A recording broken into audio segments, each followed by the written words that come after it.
Hi guys, it's Ms Bale, and I'm so glad that you guys found this video. And I know things feel really kind of odd right now and just not very normal. And I wanted to say hi, especially to my sweet first graders, let you all know how much I miss you. And my former first graders, I miss seeing you all too in the hallways and seeing those sweet little waves and getting those sweet hugs. And even if you're not in my class, I hope you enjoy the video and enjoy the book that we're going to read. I know things feel very odd and just very different than it normally does, and so I thought reading a book is something that we do every day. You guys read to each other, you read to yourselves, you read to me, I'll read to you, and so I figured reading a book would hopefully feel kind of normal and we could have some fun with it. So if you all know me at all, you know one of my favorite authors is Dr. Seuss, and I love Dr. Seuss because I love his rhyming words. I love that he uses all those silly nonsense words, and I love that a lot of his books have a message and a moral in that story. And I love finding morals in a story. I like knowing that in a fiction book that you can find a little hidden message inside of the story. So my challenge for you is, while we're reading the book, to be thinking about, what is the moral of the story? What is Dr. Seuss trying to teach me through this story and through the characters? But before we read any book, we always like to make predictions. So we're going to read the Lorax. You may have heard this story before, but if you haven't, I want you to just take a second and pause the video and turn and tell mom or dad or a brother or sister, what do you predict is going to happen? Make a really good guess based on the pictures and the title, and just tell them, what do you think is going to happen? So go ahead and take a second and just pause it, and you can turn and talk to your mom or dad just like you do at school every day. So just pretend you're on the carpet and pretend that Ms Bale's telling you put your hand down, and turn and tell your mom and dad what you think. So what do you predict?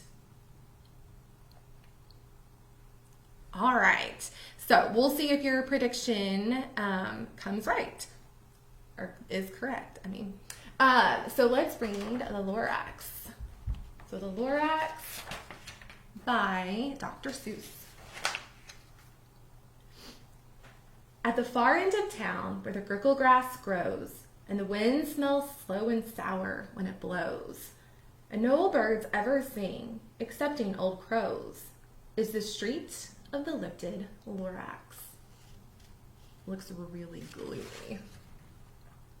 And deep in the grickle grass, some people say, if you look deep enough, you can still see today where the Lorax once stood, just as long as it could, before somebody lifted the Lorax away. What was the Lorax, and why was it there? And why was it lifted and taken somewhere? From the far end of town where the grickle grass grows, the old Onceler still lives here. Ask him. He knows. You won't see the Onceler. Don't knock at his door. He stays in his lurkum on top of his store. He lurks in his lurkum cold under the roof, where he makes his own clothes out of myth-muffered moof. And on special dank midnights in August, he peeks out at the shutters, and sometimes he speaks and tells how the Lorax was lifted away. He'll tell you, perhaps, if you're willing to pay. On the end of a rope, he lets down a tin pail, and you have to toss in 15 cents and a nail, and the shell of a great, great, great grandfather's snail. Then he pulls up the pail, makes the most careful count to see if you paid him the proper amount. Then he hides what you paid him away in his snub, his secret strange hole in his grovelous glove. Then he grunts, I will call you by whisper-ma-phone, for the secrets I tell you are for your ears alone.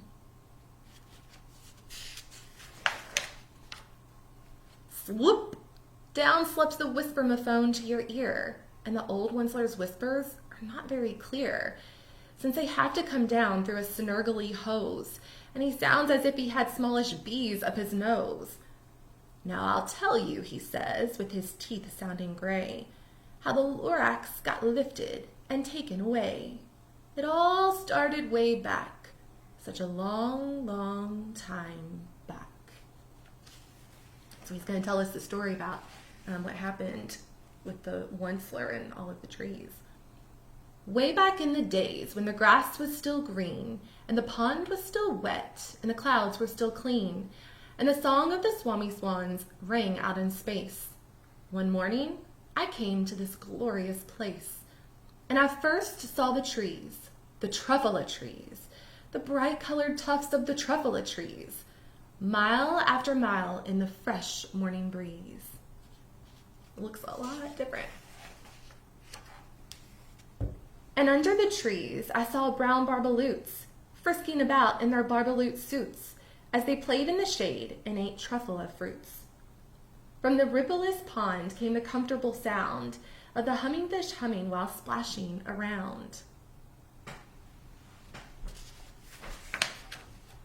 But those trees, those truffula trees.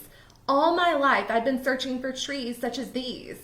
The touch of their tufts was much softer than silk, and they had the sweet smell of fresh buttery milk. I felt a great leaping of joy in my heart. I knew just what I'd do. I unloaded my cart. In no time at all, I had built a small shop. Then I chopped down a truffula tree with one chop. And with great skillful skill and with great speedy speed, I took the soft tuft and I knitted a thneed. So you can see the thneed. Looks really odd. The instant I'd finished, I heard a gazump. I looked. I saw something pop out of the stump of the tree I'd chopped down. It was sort of a man. Describe him? That's hard. I don't know if I can.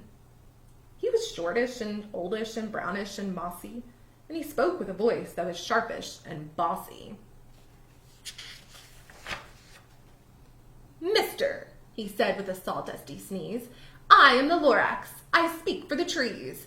I speak for the trees have no tongues, and I'm asking you, sir, at the top of my lungs. He was very upset as he shouted and puffed. What's that thing you've made out of my truffula tuft? Look, Lorax, I said, there's no cause for alarm. I chopped just one tree. I'm doing no harm. I'm being quite useful. This thing is a thneed. A thneed's to find something that all people need. It's a shirt, it's a sock, it's a glove, it's a hat. But it has other uses. Yes, far beyond that. You can use it for carpets, for pillows, for sheets, or curtains or covers for bicycle seats. The Lorax said, Sir, you are crazy with greed. There is no one on earth who would buy that full thneed. But the very next minute, I proved he was wrong. For just at that minute, a chap came along, and he thought that the thneed I had knitted was great. He happily bought it for $3.98. I laughed at the Lorax. You poor stupid guy. You never can tell what some people will buy. And if you've been in my class before, then you know sometimes the author will say a word that maybe we don't want to repeat, but they're just trying to make a point. So we don't want to repeat that. Dr. Seuss was just trying to make a point. I repeat, cried the Lorax, I speak for the trees. I'm busy, I told him. Shut up, if you please. There's another good example. I rushed across the room and in no time at all built a radio phone. I put in a quick call. I called all my brothers and uncles and aunts and I said, listen here, here's a wonderful chance for the whole Onceler family to get mighty rich. Get over here fast. Take the road to North Nitch. Turn left at Weehawken, sharp right at South Stitch. And in no time at all, in the factory I built, the whole Onceler family was working full tilt. We were all knitting thneeds just as busy as bees, to the sound of the chopping of truffula trees. Then, oh baby, oh, how my business did grow. Now chopping one tree at a time was too slow. So I quickly invented my super axe hacker, which whacked off 4 truffula trees at one smacker. We were making thneeds 4 times as fast as before. And that Lorax? he didn't show up anymore. But the next week, he knocked on my new office door. He snapped, "I'm the Lorax who speaks for the trees, which you seem to be chopping as fast as you please. But I'm also in charge of the brown barbaloots, who played in the shade in their barbaloot suits, and happily lived eating truffle fruits. Now, thanks to your hacking my trees to the ground, there's not enough truffle fruit to go round. And my poor barbaloots are all getting the crummies because they have gas and no food in their tummies." They loved living here, but I can't let them stay. They'll have to find food, and I hope that they may. "Good luck, boys," he cried, and he sent them away. I, the Onceler, felt sad as I watched them all go. But business is business, and business must grow, regardless of crummies and tummies, you know? I meant no harm, I most truly did not. But I had to grow bigger, so bigger I got. I biggered my factory, I biggered my roads, I biggered my wagons, I biggered the loads. Of the needs I shipped out, I was shipping them forth, to the south, to the east, to the west, to the north. I went right on biggering, selling more needs, and I biggered my money, which everyone needs. Then again he came back. I was fixing some pipes when that old nuisance Lorax came back with more gripes. "I am the Lorax," he coughed and he whipped. He sneezed and he snuffled. He snargled. He sniffed. "Onceler," he cried with a cruffless croak. "Onceler, you're making such smogless smoke. My poor swami swans, why, they can't sing a note. No one can sing who has smog in his throat." I do look really sad. "And so," said the Lorax, "please pardon my cough. They cannot live here, so I'm sending them off. Where will they go? I don't hopefully know. They may have to fly for a month or a year to escape from the smog you've smogged up around here."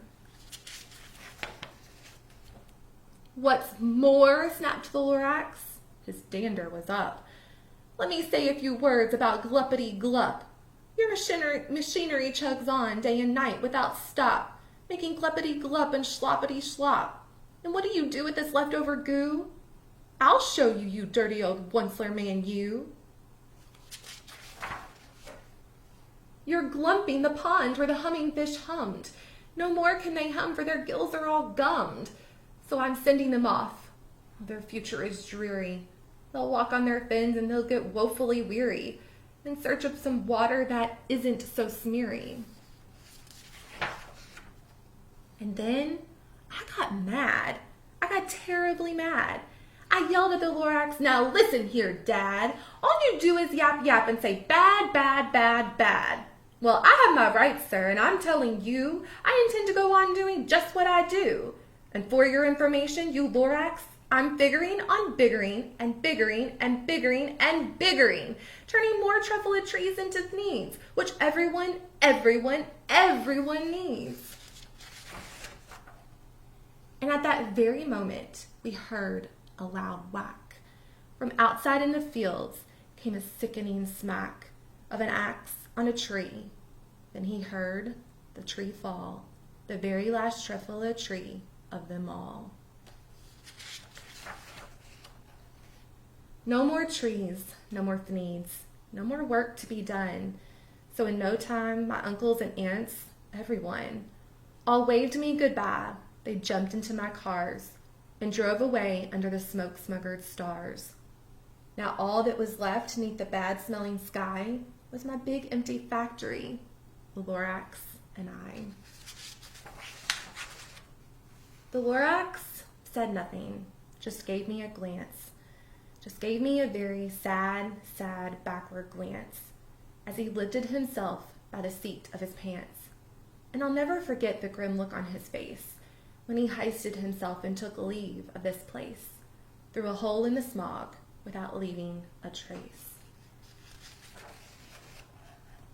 And all that the Lorax left here in this mess was a small pile of rocks with the one word, unless.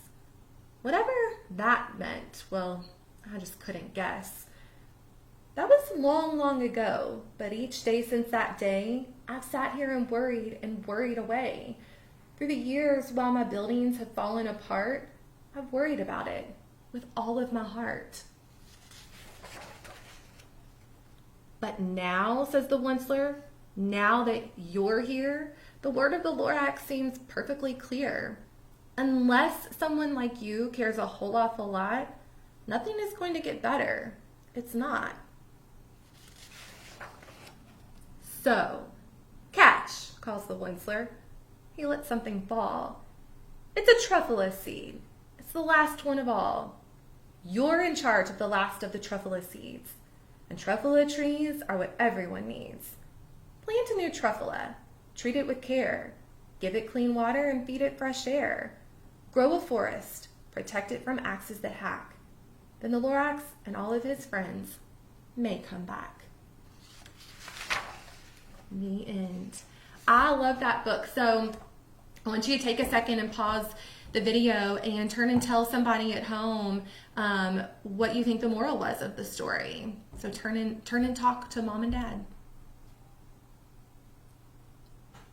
All right. So I'm anxious to see what you guys think. But I don't know about you, but I feel like the biggest message in that book is to make sure that you take care of the earth and make sure that you are treating all the things outside with great care. And he even said if nobody cares, then things are not going to be the same. So I hope you enjoyed the book, and I'll try to do another one of these sometime soon. And I really, really hope that sometime soon that I'll actually get to see you face to face. But if not, I will definitely keep doing some of these so that we can see each other. So hope you have a great day.